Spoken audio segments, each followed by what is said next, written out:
बिस्मिल्लाहिर्रहमानिर्रहीम। Dear students, अस्सलाम वालेकुम। नवीद साबरी हियर। आज हम 19 जुलाई 2024 फ्राइडे के डॉन एडिटोरियल्स को एनालाइज करेंगे। मिसप्लेस्ड प्रायोरिटीज सबसे पहला हमारा एडिटोरियल है। इसमें यह बताया गया है कि एक बहुत बड़ा डेंजर जो कि दहशतगर्दी की वापसी की शक्ल में हमारे सर पे मुंडला रहा है और हम उसके लिए सीरियस नहीं हैं। हमारी गवर्नमेंट, हमारी जो मुक़तदरा है, हमारे जो इदारे हैं, हमारी जो इस्टेब्लिशमेंट है, वो इसके लिए उतने सीरियस नहीं हैं इस मसले को लेके जितने कि उनको होना चाहिए। खैबर पख्तूनख्वा में दो रीसेंट जो टेरर अटैक हुए हैं, बन्नू में और डेरा इस्माइल ख़ान में, जिनमें के 15 पाकिस्तानियों की जान गई और उनमें से 10 जो हैं वो सोल्जर्स हैं, 10 जो हैं वो आर्मी मैन हैं। और टीटीपी जो कि अब अफ़गानिस्तान में सबसे बड़ा टेररिस्ट ग्रुप बन चुका है। जाहिर है कि वो टीटीपी तहरीक तालिबान पाकिस्तान, तो उसका ताल्लुक ही पाकिस्तान से है और वो टारगेट ही पाकिस्तान को करते हैं। हालांकि पाकिस्तान की गवर्नमेंट ने अफ़गान रिप्रेजेंटेटिव्स को बहुत स्ट्रॉन्ग डिमार्च दिया है। डिमार्च दिया है का मतलब एक उनको एक रिटर्न में बयान दिया है, रिटर्न में उनको एक स्टेटमेंट दिया है कि ये एक बहुत नाजुक सूरत हाल है, आप इसमें अपना किरदार अदा करें। लेकिन काबुल की जो गवर्नमेंट है वो अभी तक तो टीटीपी को हदूद में रखने में और टीटीपी को कंट्रोल करने में अभी तक तो नाकाम रही है।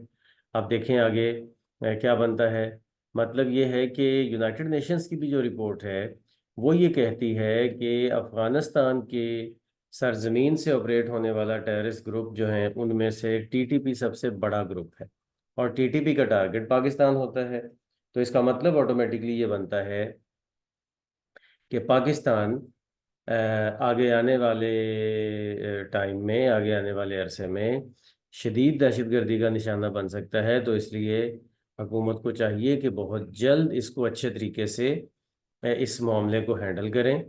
और अभी 2 वीक पहले ऑपरेशन ज़रब अज़ब के लिए ऑल पार्टीज़ कौन ज़रब सॉरी ऑपरेशन अज़्म इस्तेहकाम, ये जो ऑपरेशन का प्लान किया जा रहा था उसके लिए ऑल पार्टीज कॉन्फ्रेंस हुकूमत ने बुलाई।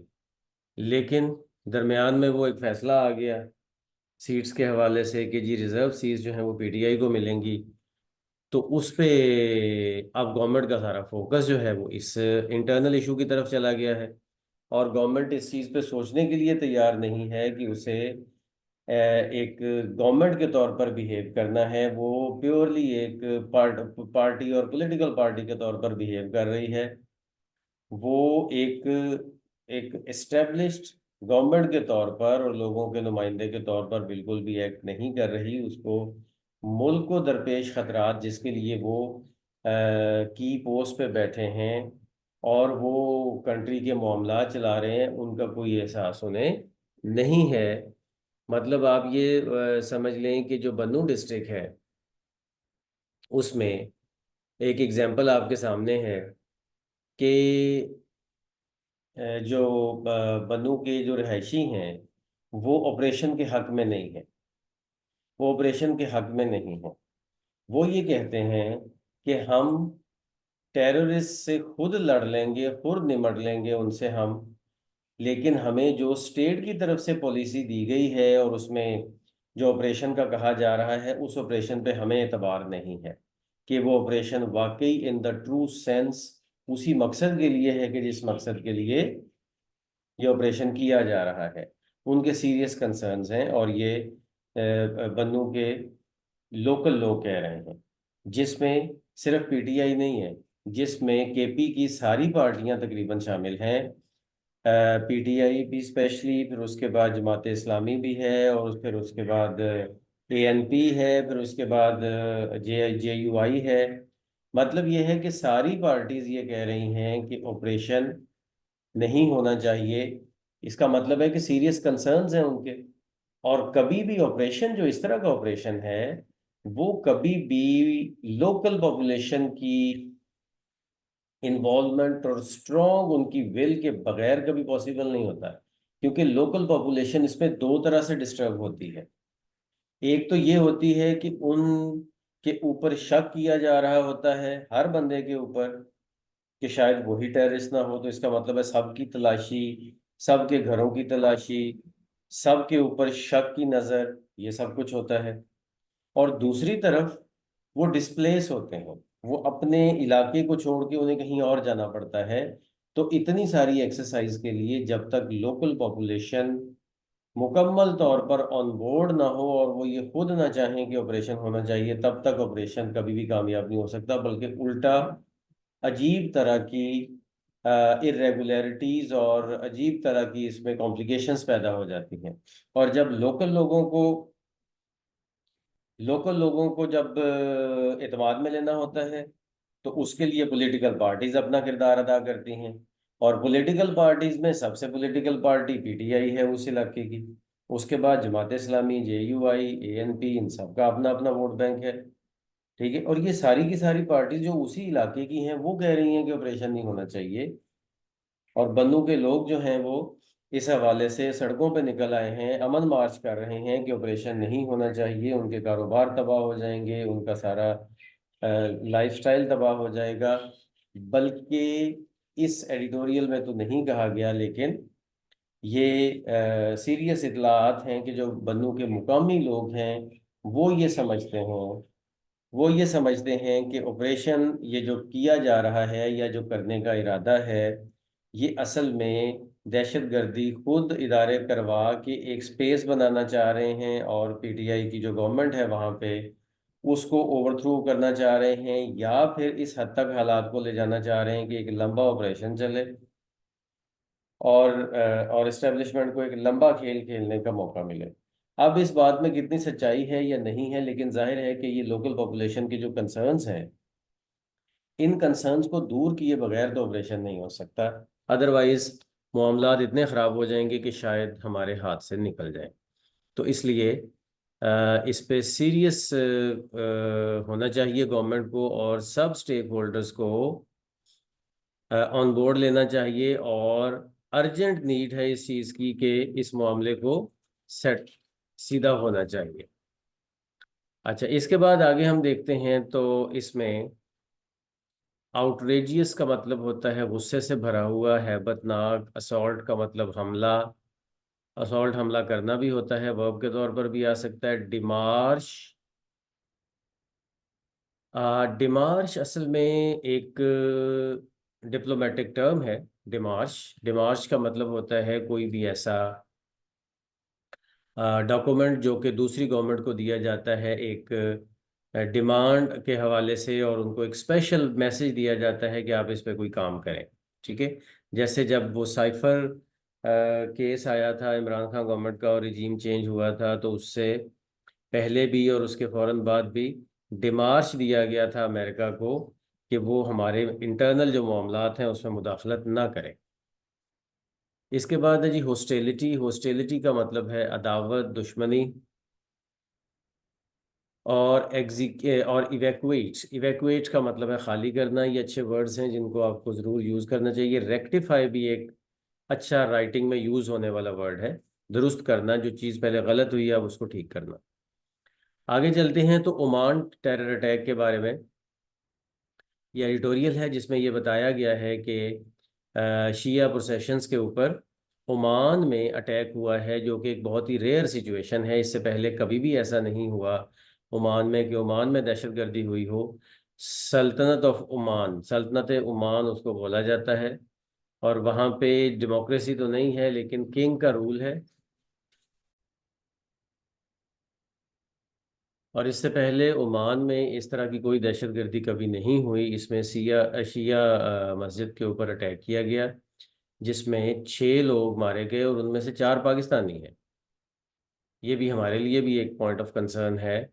और जब तहकीकात की गई तो पता चला कि इस्लामिक स्टेट जो एक टेररिस्ट ग्रुप है, जो कि सबसे पहले इराक के जो कुर्द एरियाज़ हैं वहाँ पे इन्होंने सबसे पहले अपने आप को इस्टेब्लिश किया था।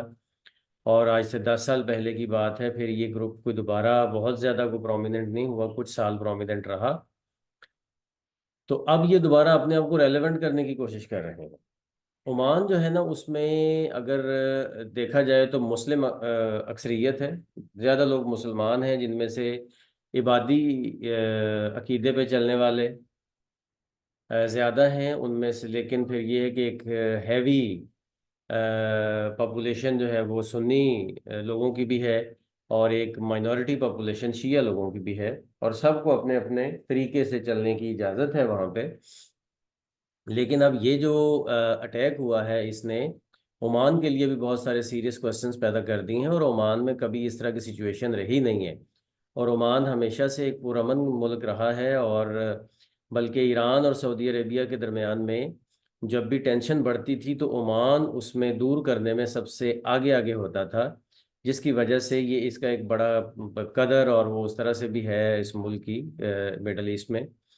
लेकिन बहरहाल अब ये इशू अगर ओमान ओमान में आया है तो ओमान को इसको सही वे में टैकल करना चाहिए। जब तहकीक की गई तो पता चला कि ओमान ओमान के अपने शहरी हैं और 3 सगे भाई हैं जिन्होंने ये अटैक किया है। बहरहाल उनको कन्फ्रंट किया गया और उनको मार दिया गया। तो लेकिन बहरहाल ये जो अकायद हैं ये अच्छे नहीं हैं, और इस तरह से ये जो अमन को तहस नहस करने वाली बात है, इसको इसके लिए ओमानी अथॉरिटीज़ को बहुत विजिलेंट होना पड़ेगा। और स्पेशली इसलिए भी विजिलेंट होना पड़ेगा कि उनके हमसाये में यमन है, और यमन में बहुत अच्छी इस्टेब्लिशमेंट जो है वो बना चुके हैं हमारे जो अपना इस्लामिक स्टेट वाले हैं जिनकी हम बात कर रहे हैं। वो बहुत अच्छी इस्टेब्लिशमेंट्स बना चुके हैं, और उनका स्ट्रॉन्ग होल्ड किसी हद तक कहा जा सकता है। और ओमान उनका हमसाया है, तो इसलिए ओमान को बहुत विजिलेंट होना होगा। और ख़ासकर पाकिस्तान को भी विजिलेंट होना होगा, अलर्ट होना होगा, क्योंकि पाकिस्तान तो पहले ही एक तरफ अफगानिस्तान वाली साइड है। ठीक है। और अफगानिस्तान साइड से टीटीपी तो ऑपरेट कर ही रही है, लेकिन वो जो आईएस है, इस्लामिक स्टेट का एक खुरासान का जो एक प्रोविंस है, उसमें उन्होंने अपनी कुछ हाइड आउट्स बनाए हुए हैं कि जिसमें आईएस वाले जो हैं, इस्लामिक स्टेट वाले, वो वहाँ पे ऑपरेट करते हैं। तो बहरहाल ये है कि पाकिस्तान को स्पेशली विजिलेंट होना होगा, क्योंकि आईएस वाले पाकिस्तान में भी कोई अटैक कर सकते हैं। इस हवाले से अट्रॉसिटी, कत्ल गारत, जुल्म तशद्दुद जिसको कहा जाता है, वो एक अच्छा वर्ड है, इसको यूज़ करना चाहिए। एडहियर का मतलब होता है जुड़े रहना, अटैच होना। फिशर का मतलब होता है टुकड़े, दीवारें, हिस्से, दरारें। ठीक है। दरारें, फिशर्स, क्रैक्स। इनक्रेडिबली एडवर्ब है, ये एक अच्छा एडवर्ब है, इसको यूज़ होना चाहिए आपकी राइटिंग में। और इसके बाद आगे चलते हैं जी। फुट होल्ड एक कम यूज़ होने वाला वर्ड है। बुनियाद, सहारा, जहाँ से उसको स्ट्रॉन्ग बेस मिलती है किसी भी चीज़ को, वो फुट होल्ड है। रेमनेंट का मतलब होता है बाकियात। बाकियात, बकाया चीज़। जैसे इस्लामिक स्टेट जो एक ऑर्गेनाइजेशन है, उसकी बाकियात। ब्लड सोक्ड का मतलब खून आलूद, खून आलूद, खून में लिथड़ी हुई। आगे चलते हैं तो 19 जुलाई में थर्ड वाला हमारा एडिटोरियल है, urban flooding. Urban flooding basically शहरों में जो पानी आ जाता है गलियों में, और शहर पानी से भर जाते हैं, नदी नाले सही तौर पर काम नहीं करते, और सीवरेज का सिस्टम काम नहीं करता, इसको अर्बन फ्लडिंग कहते हैं बेसिकली। और इस एडिटोरियल में बताया गया है कि पाकिस्तान में स्पेशली पंजाब और केपी में अर्बन फ्लडिंग का बहुत ज़्यादा खतरा है, क्योंकि बहुत ज़्यादा बारिशों की पेशीनगोई की गई है। और अब आगे चल के अभी जुलाई और अगस्त में ये रेनी सीज़न होता है, तो कितनी की बारिशें होती हैं इसका अभी कुछ नहीं कहा जा सकता। लेकिन अथॉरिटीज़ को अलर्ट रहना चाहिए, क्योंकि पाकिस्तान में कोई बहुत प्लानिंग के साथ आबादियां बनती नहीं हैं, इसलिए उस तरह से सेवरेज सिस्टम और वो नहीं होता। बल्कि वो इलाके जो कि पाकिस्तान में जो कि बहुत प्लान्ड समझे जाते हैं, और वो सोसाइटीज़ और वो कॉलोनीज़ जहाँ पे प्लानिंग के साथ सारी चीज़ें होती हैं, आबादियाँ भी प्लानिंग के साथ बनती हैं, और साथ उनमें सेवरेज का सिस्टम और रोड्स और हर चीज़ प्लानिंग के साथ होते हैं, वहाँ पे अर्बन फ्लडिंग पिछले कुछ सालों में देखने में मिली है। तो जो अनप्लैन्ड एरियाज़ हैं उनमें तो होनी होनी है। तो इसलिए अथॉरिटीज़ को बहुत अलर्ट होना चाहिए। और ये जो सारा प्रॉब्लम है ज़्यादातर जो पिछले कुछ सालों से आ रहा है, ये क्लाइमेट चेंज की वजह से आ रहा है। और पाकिस्तान उन चंद कंट्रीज़ की लिस्ट में शामिल है जो क्लाइमेट से बहुत ज़्यादा अफेक्टेड हैं।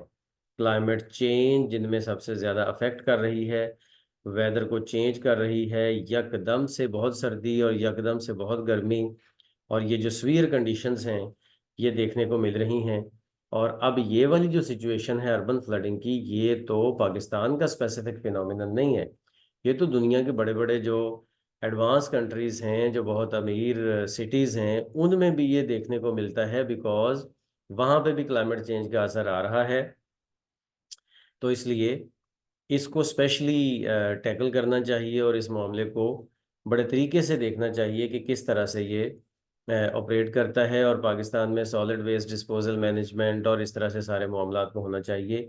ये तो है एक टेम्परेरी सिचुएशन जिसको हम कहते हैं फायर फाइटिंग, कि जब कोई नुकसान हो जाता है तो अब उसमें से बचने की कोशिश की जाती है, लोगों को बचाने की कोशिश की जाती है, ये फायर फाइटिंग होती है। लेकिन हमारा एडिटर कहता है कि ये सिर्फ फायर फाइटिंग की हद तक नहीं है, अब ये एक परमानेंट फिनोमिनन है और पता नहीं कब जाके फिर दोबारा क्लाइमेट स्टेबल होना है, और जब होगा तो पूरी दुनिया का होगा ना।